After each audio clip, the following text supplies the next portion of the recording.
welcome to the Black Jedi, the blackest Star Wars show in the galaxy.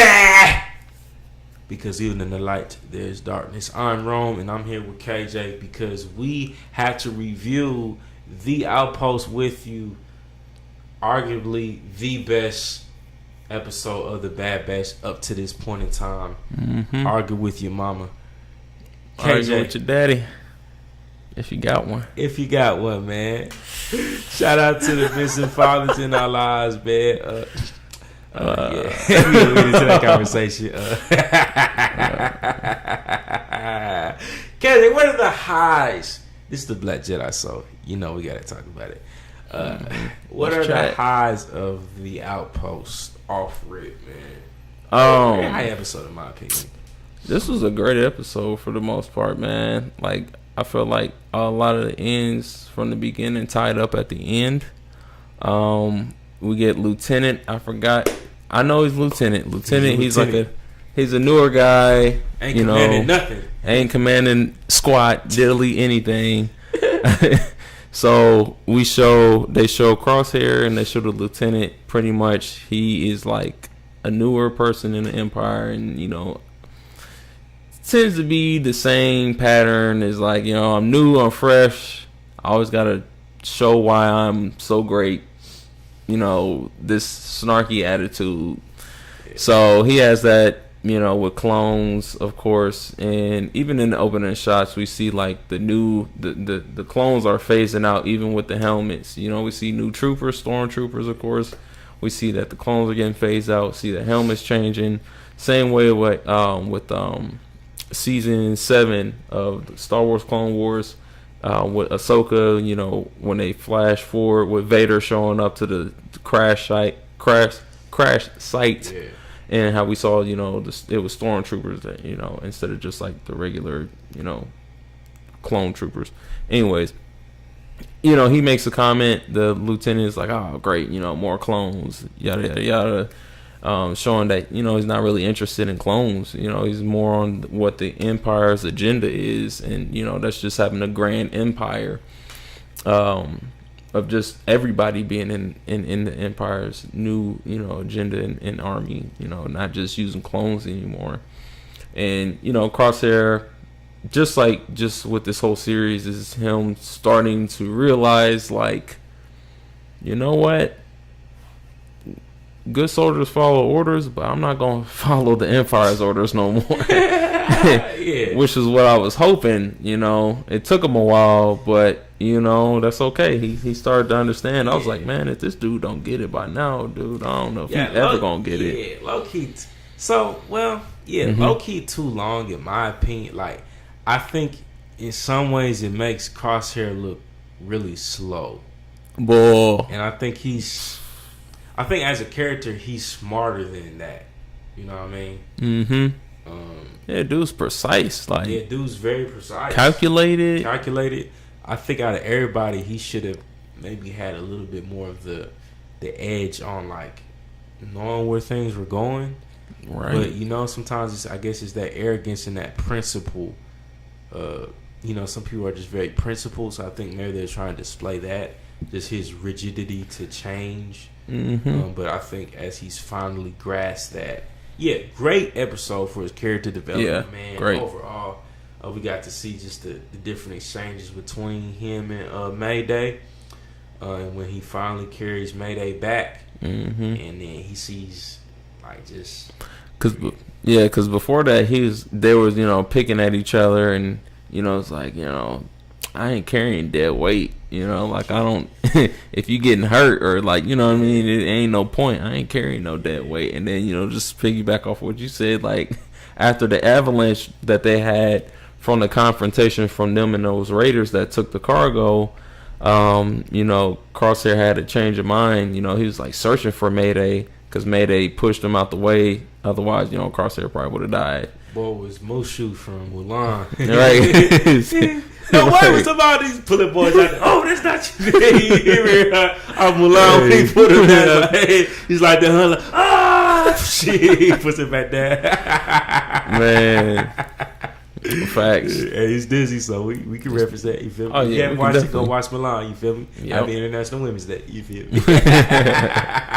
Facts.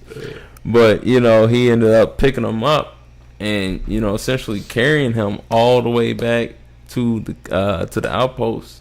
That Mayday and his troopers, or you know, brethren were watching. You know, he said we was watching these cargoes and protecting them for 36 rotations. Where's the Empire been at? And you know, obviously they weren't there. They probably forgot, and it was like, oh shoot, yeah, go get that. So that ended up happening, and you know, Mayday and the lieutenant had a little skirmish, you know, back and forth, of course, because you know he doesn't like clones.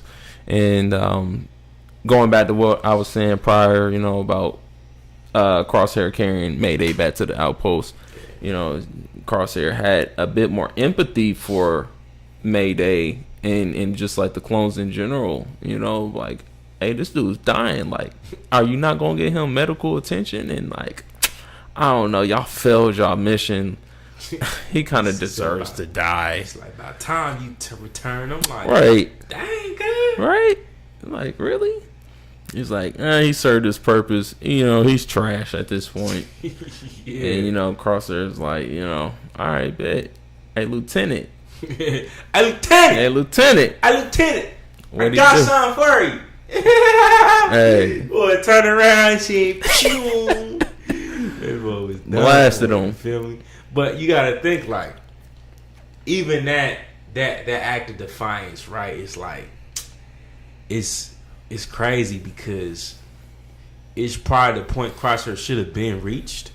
And even him doing that, I think if he would have long ago came to this awakening, he would have been more strategic to really see and think like, yo, this is the whole posture of the Empire towards clones. So shooting this one lieutenant, it's not gonna do nothing. It's gonna be another lieutenant just as bad, probably worse. That's just gonna replace him. You feel me? And so it definitely was that kind of that awakening moment for him, and he only really sees what's in front of him, right? He's just a good soldier following orders. So now he's just a good rogue following rebellion, and he rebels against the first thing in front of him. But it's like, how much did that actually do? We're gonna see in the next episode, hopefully, and just what were the ramifications of that action, and are they gonna reunite with the other?